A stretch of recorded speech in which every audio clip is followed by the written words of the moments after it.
Welcome everyone. I'm Alexander Mihalcea, and today you're joined by Abhishek Chakraborty, founder of Huri. Thank you for being here. Thank you so much, Alexander. It's great to catch up. Before we dive in, could you give us a quick overview of what Huri does? So we are at Hooray. We are trying to liberate the AI and how everybody on this planet Earth can leverage the potential of AI with the human intelligence embed with it and can truly transform AI to change the way people live their life, do their work, and how consumers can be a part of this whole revolution and can help us to achieve what we talk about the AGI. So we are giving an agentic framework where one can come and can build their hyper individualized applications without any technical expertise, and they can monetize. So that is what exactly what we do. Okay, that's fascinating. And what inspired the great Huri? Was there a specific moment or experience that sparked this journey? So, as an entrepreneur, we always truly believe that the power lies with the people, and any large business has been formed when has been a larger people participation, and hence the consumer plays a very pivotal part. And why to restrict them to take part of this holy mission where we are bringing the intelligence to each and every household, each and every hand, each and every classroom, each and every workplace. So the collective intelligence, as we know, AI is what is collective human intelligence, and how we can make it much more intelligent, which can take it to anybody and anywhere in the world. So that is exactly our vision, was to ensure that everybody on this planet Earth has access to the right knowledge and the right tools which can help them to build anything which they want. Okay, I see. So let's go back to when you first started. What major challenges or gaps did you see in the market that made you think this needs to be solved? So the basic challenge what we saw ourselves was that at the end of the day, uh, AI is built behind the guardrails. So there are a lot of guardrails, and it is built around the control lies with very few people, right? At Okay. the end of the day, that pose a threat to the whole of the humanity. Acceptance of the general populace was getting lower. So there's a threat among the people that, oh, AI is going to take our job away, is going to replace us. That has happened in every technological revolution, right? From the personal computers to internet and everything. However, they were able to mitigate only when people believed, okay, no, it is going to make my life better, not limited to summarizing my email Yeah. or writing me a text. It has to do more than that, right? So the whole idea was that how we can crowdsource the world's knowledge, bring it to the certain layer, and how we can distribute it to every person, every people on this planet Earth in a very equal fashion. So that was the idea. That was the idea we were working upon. Okay, I see. So I have a curiosity by then. So what are some practical ways to ensure human intelligence remains centered to AI development? So what AI today is, at the end of the day, what is the fossil to this fuel is perhaps the data available on the internet, right? At the Yeah, end of the day. And that data are the digitized form of human knowledge, perhaps human intelligence, human skill collectively, right? yeah, And anything what we know today, the AI what we know today is perhaps only hosting 2 to 3% of the world's knowledge, right? So, because every bit of knowledge is not there in the internet, right? yeah. And so it was very difficult to train. That is for sure. So, having said that, when we think about AGI, so you need to ponder upon the term G in this artificial general intelligence. And G is general. That general primarily means that different uh, personalities of yours, different expertise of yours encompasses within, right? At the end of the day, Alexander, who can be a great student, a mathematician, is also a great podcaster, can also have an ability to cook something amazing, right? Yeah, So yeah, this one Alexander is representing so many skills. And the biggest problem, again, was that at the end of the day, intelligence per se cannot be represented by mere few keywords. Right? I mean, I can go on to ask you, Alexander, tell me, are you intelligent? You would say, oh, yeah, I am very intelligent. I would say, okay, give me a couple of taglines about your intelligence. Now your head will spin, you will ponder upon. Yeah, I don't know. I mean, we don't know. We yeah. know we perhaps there are methods to find out our IQ, but there are no words to represent our intelligence. So Right, right. that was very important. That how do we measure intelligence? And now there is again one more view to it. In order to understand, your subconscious mind, feels that one could be intelligent only when they are able to solve some complex task, right? So there are two individual, one is able to solve some low hanging fruit and somebody is able to solve some difficult task. Then you find, oh, this person is very intelligent. Why? Because that person understands it well. And now what is Yeah, this understanding? Understanding also at the end of the day cannot be represented by mere words. yeah, yeah, right. You know, an information added over a layer of another information and as many informations known to me in terms of the context, pretext, whatever, and then only it comes to our head, we get to realize, okay, I have a better understanding. And the more the understanding you have about one subject, one skill, one domain, that makes you intelligent. So, and that can be only figured out by the virtue of communication Mm-hmm. and Yeah. interaction, right? So it's a virtuous cycle, and there is no single answer to it, a pinpointed answer to it. You have different way, different perspective, and the perspective is your intelligence, perhaps. So today, if you can see, all both can read a piece of information, but at the end of the day, we might decipher it, and we might have different perspective about. Okay, and what role do you see AGI playing in solving global sustainability challenges for now? So you can think about a student in sub-Saharan Africa, right? So there has been a lot of effort which UNESCO, UNICEF, and the global policymakers and bodies which has tried to do over the period of time. They have tried to infuse so much of capital, teachers training, and so on and so forth, right? They have done it. Why the rhetoric of this whole situation that children can't learn well, teachers aren't able to teach, majority of the students in the subcontinent and the Africa are not able to solve a certain great problem? Why this rhetoric is there? So first of all, you have to understand there's a concept of Chinese whisper do prevail, right? And Chinese whisper is something, probably you can think it as like uh, fizzling out of the information over certain layers, right? At the end of the day. So now, how to restore that information is very important. Or that, at the end of the day, there's a saying that information given should be the information received, right? But information can be only received when that information has been hyper individualized for the audience. And unfortunately, we mostly learn from the dead and the non living. Right?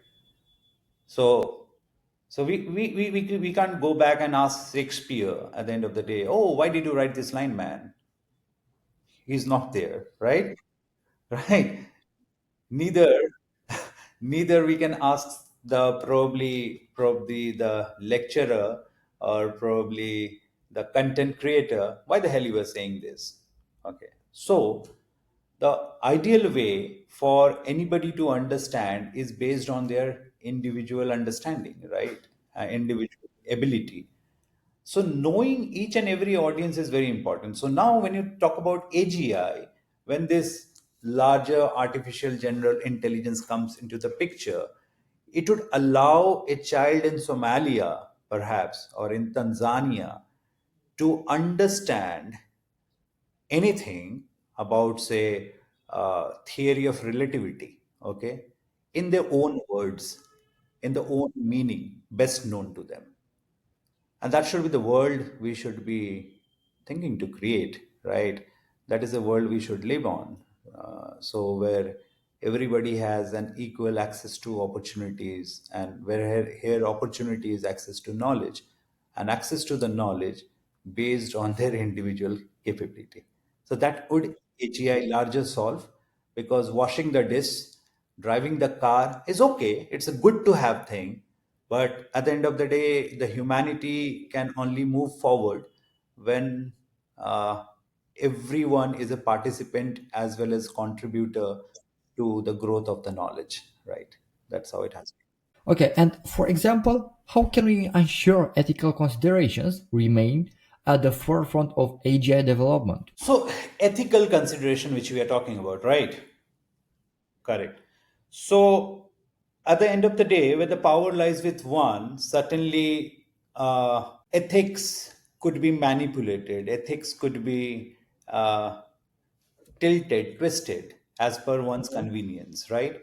But you think about when it has been distributed to the larger world, right? Where everybody has an access to accept as well as deny, right?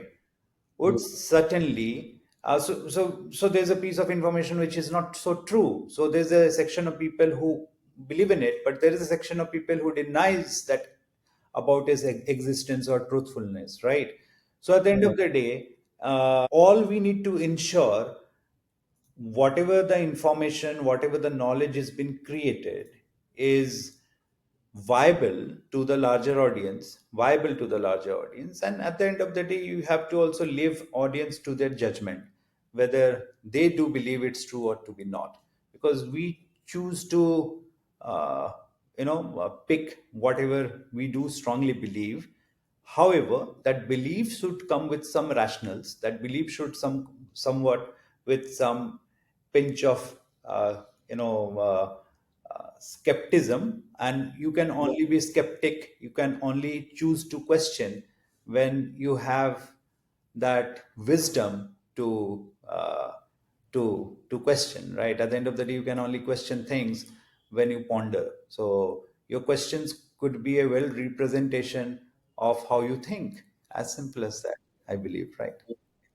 Right. So, walk us through how Hooray addresses these challenges. What makes your approach unique? Okay, they do believe that we are gonna take away their data just like many other large AI models would do.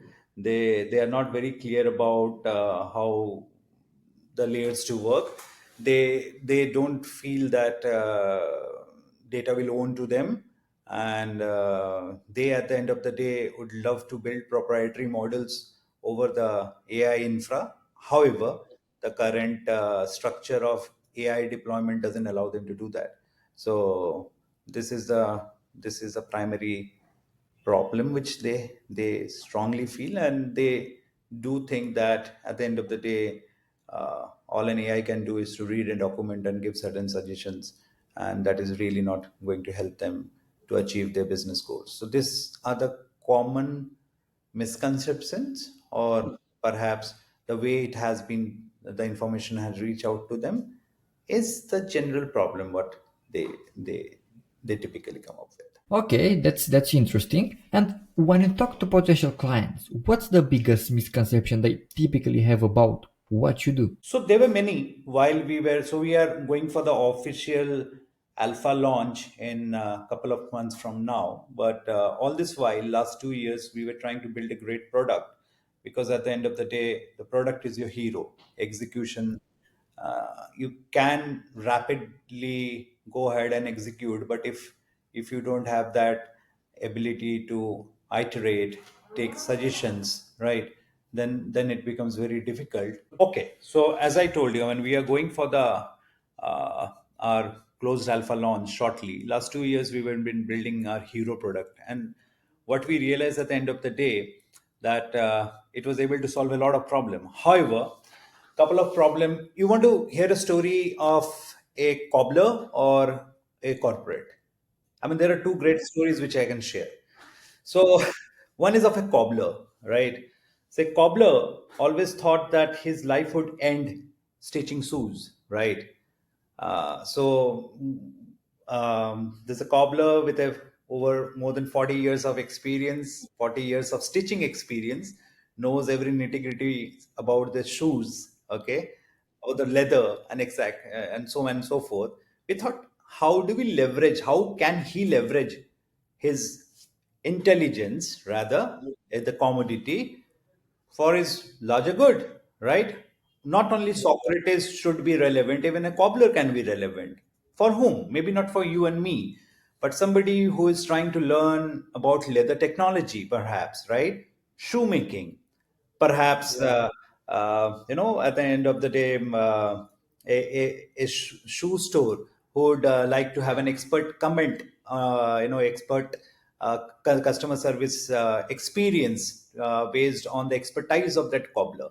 So yeah, today one cobbler who was almost 65 years old, been stitching shoes for 50 years. So now there is a knowledge model of his, which is been deployed in a couple of retail shoe stores and a couple of engineering colleges where the the students can learn about the stitching techniques from him. So yeah, these are a couple of things.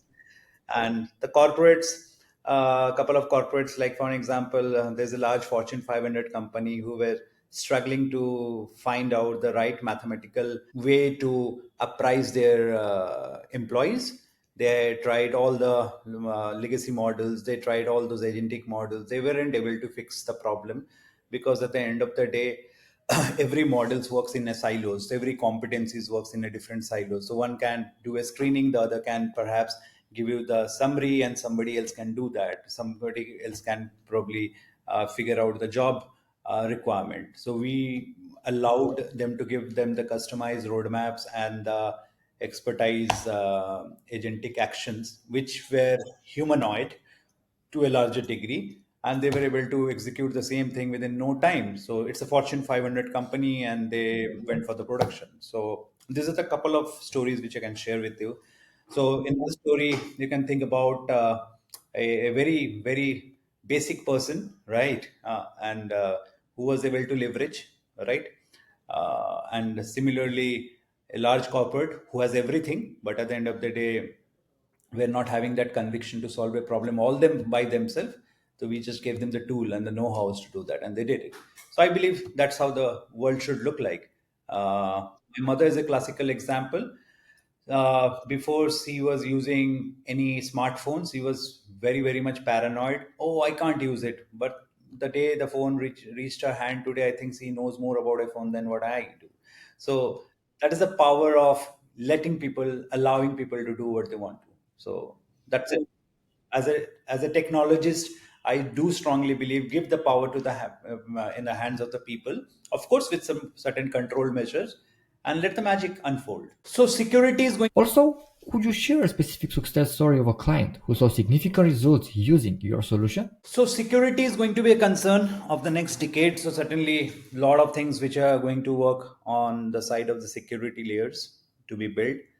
I think a lot of open source model are to come. The computational power will drastically come down, and certainly you can see a lot of people are able to do that. But the biggest problem still lies with the models are per se is the validation. At the end of the day, I don't know whether you do it or not. Anytime I give a prompt, I read the whole prompt and then I try to validate whether it's true or not, or right. So everybody does not have the tool to find that how much it is hallucinating, right? I mean, a common man, a common layman could not find that whether it is hallucinating or not. What they do is to verify.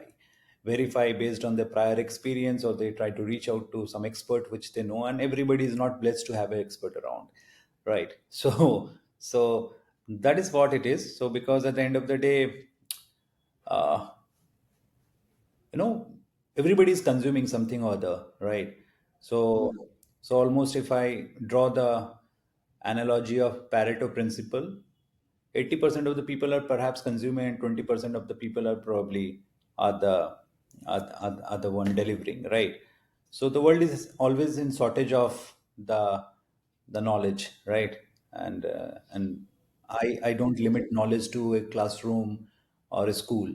I believe anything which we learn from you, you learn from me, or elsewhere. Community knowledge sharing, everything is knowledge. Whatever which helps us to add an extra bit of information, or in understanding, is knowledge. So that's what knowledge is meant. Okay, now looking at a broader industry, what key trends are you seeing emerge? Okay. At the end of the day, from so if you look into the human history, right? The human were in the bottom of the food chain, right? And today they are controlling the food chain, correct? So why? Because human buy in it are what they are, what I'd say, the biggest resilient force, right? They are very resilient, right? And they love to participate in the technology. You think about the worldwide network, www happened, and what happened next was that at the end of the day, everybody was participating in that revolution, right? They were consuming and they were contributing, right? And if you look into this largest companies, what we know as the tech giants today, what they allowed you to consume and also contribute. So you can you can buy a shoe from Amazon, and you were able to also put up your store out there, right? You can book a couch on Airbnb, and you can also put your home into rent, right? That is the power of consumer led business. That is the power of consumer technology, right? And that has helped to build a large repository of data, which was further being used to train the transformers and what we know today is the large language model, right? And now you cannot eliminate the larger population to be a part of it, right? You have to allow them. So AGI, which is, you know I think is a long shot as of now, because by nature machines has the ability to predict the next word. But trust me, while you were speaking and I am speaking, we are not predicting at all the next word, right? Correct. So only upon combining the human intelligence based, backed with many other data set, say ethnicity, cultural, genetic evolution, the data is pertaining to that. All this comes together, and probably then AGI will happen. Today, the AI which can drive your Tesla car would not be able to cook for you for sure, right? There has to be a different model doing that.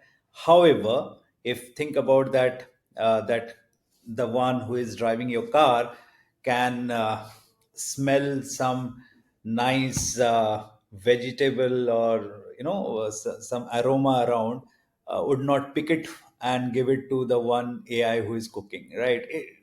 We do it, right? We are traveling, and then we find, oh wow, uh, you know so there is no amalgamation, which I mean to say, right? So every specific task is very objective bounded, and however, it is only been trained around those objectives which are very closer to them, and that's not how human mind do work, right? Human mind do work on a very, very, very large amount of data set, and which is not known to the people yet. Yeah. Right, perfect. And as we wrap up, what's next for Hooray? Any exciting developments on the horizon? Oh yeah, we are very exciting to initiate our alpha launch. Right now, we have a lot of people, few thousands people who are waiting for us to launch, and we are targeting the US, the UK, and obviously GCC as of now. And India happens to be a great consumer market, so certainly India is going to be a part of our growth chapter.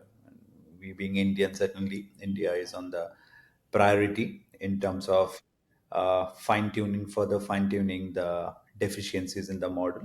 And we are very excited. We are very excited to see that how we can enable a eighth grader who teaches his classmates would be able to teach somebody else from some other country, right?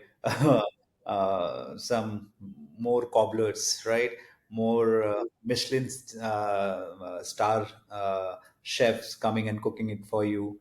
And that is a world which I do believe where I can empower my mother uh, to cook for me when she's not around. She loves to cook for me, and which I could integrate with my robot, and she can do the things for me. I mean, that is a world which I think we are looking forward to, and I believe it is going to be really, really great. Okay, that's awesome. And for listeners who want to learn more or potentially work with Foray, what's the best way to get in touch? So you can always write to me, Abhishek, and we have a contact form at our website, which we can always reach out to. We are participating and collaborating with academic institutions as well to give them a lot of free tools which they can use and streamline their content, their instructions, their lectures, and so on and so forth.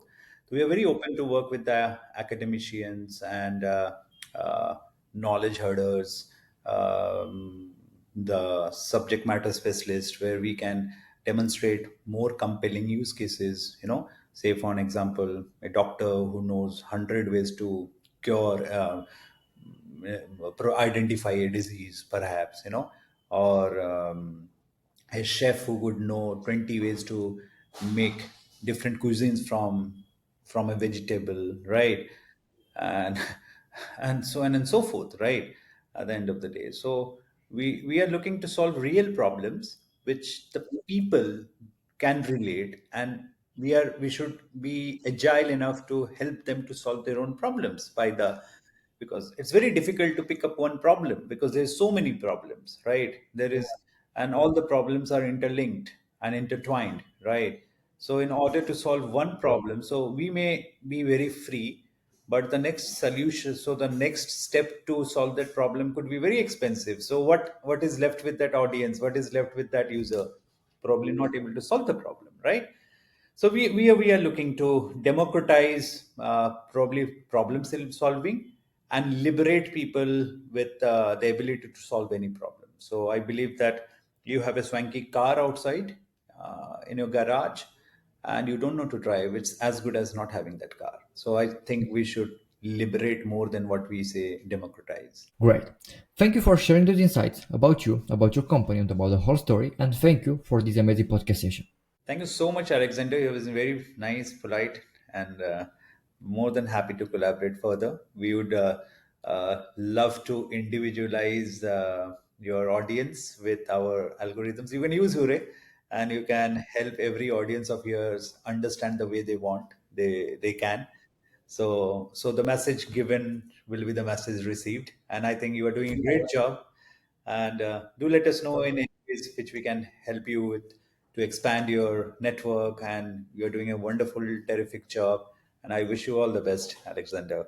You are going to be the world winner soon, right? As your name suggests. See you in the next episode. Bye.